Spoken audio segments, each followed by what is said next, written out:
my Zomato order was late and I was talking to the customer care executive, and meanwhile the delivery person just did this. He hit me. Guys, अब आप यही सोच रहे होंगे कि आखिरकार ज्योति की सिंपैथी किसके साथ है। लड़की है तो जरूर ही फेमिनिज्म के ही फेवर में होंगे। वेल, आपको मैं यहाँ पे बताना चाहूंगी कि हमारे सोसाइटी में एक प्रॉब्लम है। यहाँ कुछ लोग मिसोजिनिस्ट है जिन्हें लड़कियों को दबाना बेहद ज्यादा पसंद है। जब लड़की अपने काम से काम मतलब रखती हैं, जब लड़की आगे बढ़ती हैं, तो ये लोगों को बहुत ज्यादा तकलीफ होती है। ये लोगों को बिल्कुल भी रास नहीं आता है कि लड़कियां आगे बढ़ रही हैं, तो इससे इन्हें काफी तकलीफ भी होती है। वेल, हेलो गाइस, मैं हूँ ज्योति विश्वकर्मा और आप देख रहे हैं ज्योति स्पेक्स। अगर हस्बैंड से ज्यादा औरत कमाए तो यहाँ पर सेल्फ ईगो, सेल्फ एस्टीम पर तो बवाल ही मच जाता है। वही कुछ फैमिलीज का ऐसा भी मानना है कि लड़कियां सिर्फ और सिर्फ घर के कामों के लिए ही बनी है, उन्हें सिर्फ और सिर्फ घर का काम ही करना चाहिए। भले ही आज लड़कियां क्या क्या मुकाम हासिल कर चुकी हो, अपने देश का नाम रोशन कर चुकी हो हर एक फील्ड में, चाहे वो एक्टिंग हो, डांसिंग हो, सिंगिंग हो, स्पोर्ट्स हो, मॉडलिंग हो या फिर हो इन्फ्लुएंस। गाइस, आपको यहाँ पे बता दूं कि सबसे बड़ी प्रॉब्लम तो तब होती है जब एक एजुकेटेड सोसाइटी जो ब्रॉड माइंडेड है वो वुमेन सेपरेशन के खिलाफ आवाज उठाती है, लेकिन कई बार इसमें भी गलतियां हो जाती है।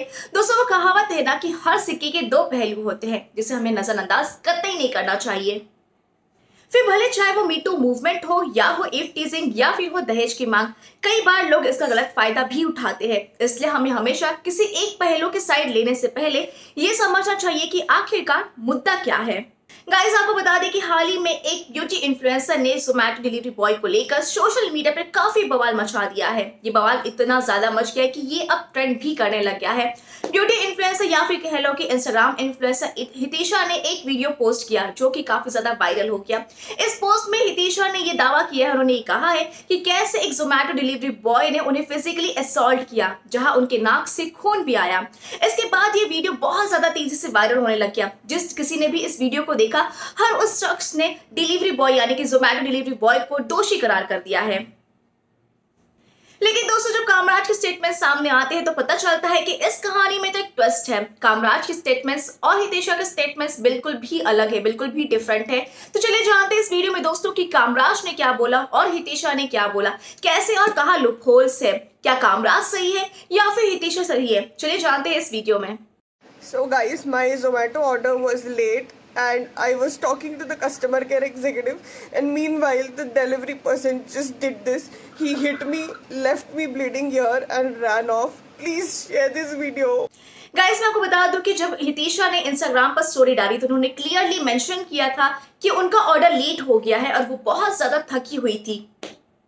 Let me tell you the story. The entire story. I ordered food from Zomato because I was working since morning, and then I ordered around 3:30, which was supposed to get delivered by 4:30, and I did not get my order on time. So I was constantly, following up with Zomato team, like either give me a free delivery for the same or just cancel the order, because this is not the thing. You promise something and you deliver something else. दोस्तों, सबसे पहली बात, उन्होंने सबसे late order किया। 3:30 o'clock को कौन order करता है? वही शख्स जो बहुत ज्यादा बिजी हो या फिर बहुत हंग्री यानी कि भूखा हो। अब जब 1 घंटे तक ऑर्डर नहीं आता है तो आप खुद समझ जाइए कि उनके फ्रस्ट्रेशन का पारा आखिरकार कौन से लेवल पर होगा, वो कितनी ज्यादा फ्रस्ट्रेट और कितनी ज्यादा इरिटेटेड होंगे। उन्होंने इस वीडियो में क्लियरली मेंशन किया है कि वो झगड़ रही थी और कस्टमर केयर से बात कर रही थी कि या तो उनका डिलीवरी कैंसिल कर दिया जाए या फिर उनको डिलीवरी फ्री में मिल जाए। गौर फरमाए दोस्तों, यहाँ की वो फ्री डिलीवरी की डिमांड कर रही हैं। गाइस वेट, यहाँ मैं आपको एक बात बताना चाहूंगी कि एक भूखा इंसान फ्री डिलीवरी की मांग कर रहा है। आप ये जरा सोचिए दोस्तों कि एक भूखा इंसान जब फ्री डिलीवरी की मांग कर रहा है, अगर उसे वो डिलीवरी नहीं मिलती है, उसका ऑर्डर, उसका फूड कैंसिल हो जाता है, तो उसका फ्रस्ट्रेशन लेवल आखिरकार कितना ही होगा, वो कितना ज्यादा गुस्से में होगा।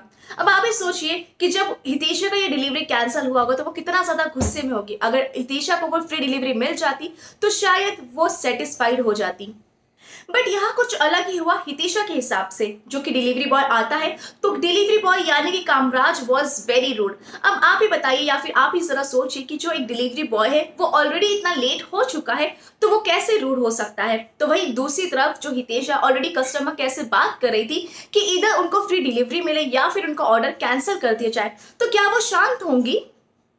तो गाइस, किसने शुरू किया होगा अशब्द बोलना?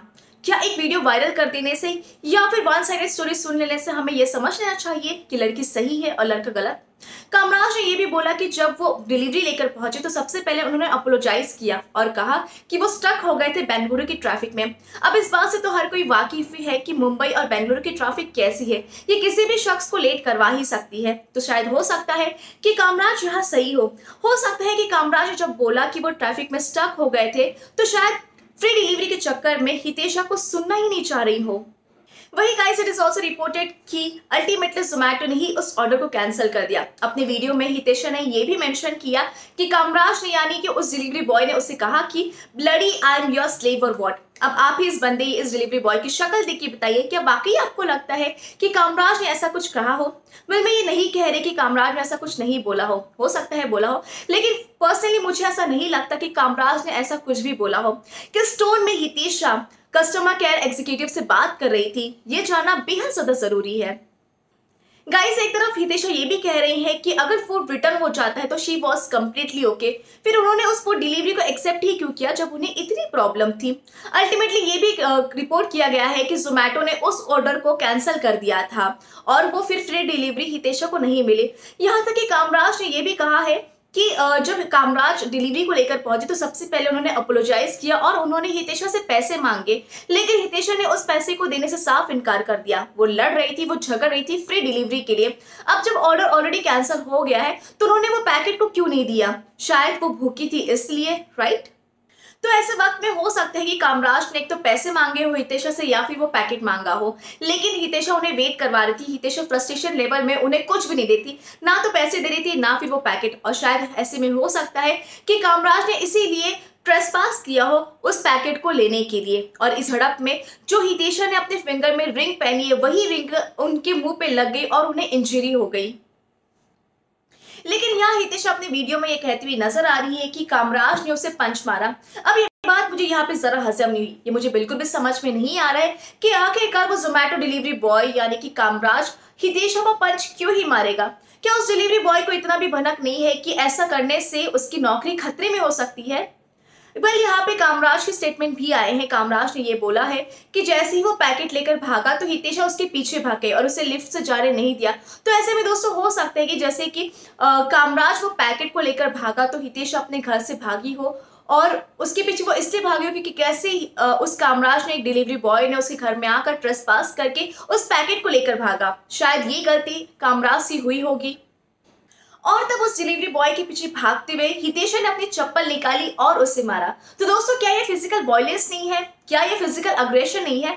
सीसीटीवी फुटेज भी नहीं जिसे साबित हो पाए कि हितेशा कैसे ट्रीट कर रही थी उस डिलीवरी बॉय के साथ। क्या वाकई उस डिलीवरी बॉय ने हितेशा को पंच मारा? वेल, मुझे लगता है कि इन सारे मामलों में किसी की साइड नहीं लेनी चाहिए, बिकॉज यहाँ एविडेंस नहीं है कि आखिर कौन सही है और कौन गलत है।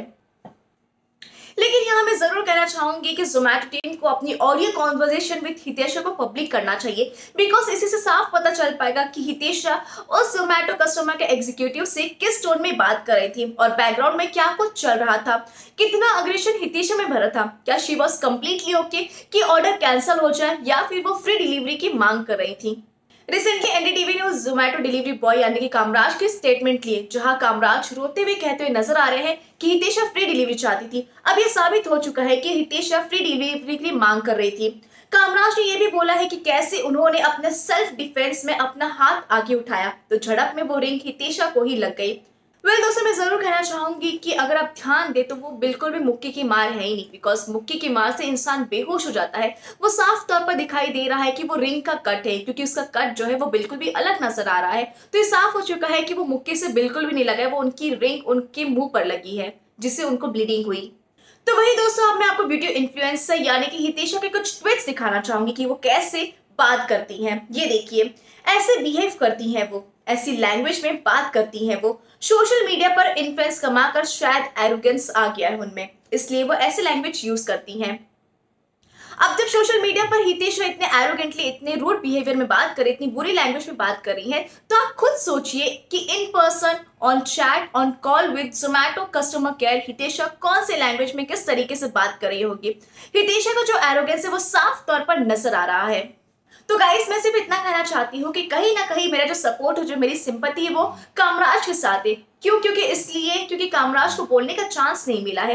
मैं ये नहीं कह रही हूँ कि मैं किसी की साइड ले रही हूँ, नहीं, मैं यहाँ पे किसी की भी साइड नहीं ले रही हूँ, लेकिन जो मेरी सिंपैथी है, जो मेरा सपोर्ट है, वो कामराज के साथ है, बिकॉज उन्हें बोलने का मौका नहीं मिला है, उनकी किसी ने नहीं सुनी है। तो वही दूसरी तरफ जो हितेश है, उन्होंने सोशल मीडिया के जरिए अपनी बात सबके सामने रख दी है और पूरा का पूरा सपोर्ट हितेशा को ही मिला है, लेकिन कामराज अपनी बात नहीं रख पाए हैं। यहाँ तक कि वो पुलिस स्टेशन के चक्कर भी काट रहे हैं और उन्हें 25,000 का लीगल चार्ज भी दिया गया है। तो गाइस, मैं यहाँ सिर्फ इतना कहना चाहूंगी कि let's not be pseudo feminist and let's not be misogynist. बस किसी की साइड लेने से पहले या फिर किसी बात पर रिएक्ट करने से पहले हमें ये समझ लेना चाहिए कि आखिरकार मुद्दा क्या है। तो दोस्तों, इसको लेकर क्या है आपकी राय? आपको क्या लगता है कि कौन सही है और कौन गलत? आप किसी सपोर्ट में यहाँ खड़े हैं? कमेंट सेक्शन में बताना बिल्कुल भी ना भूलिए और ज्योतिष फिक्स को जरूर सब्सक्राइब करें। Thank you.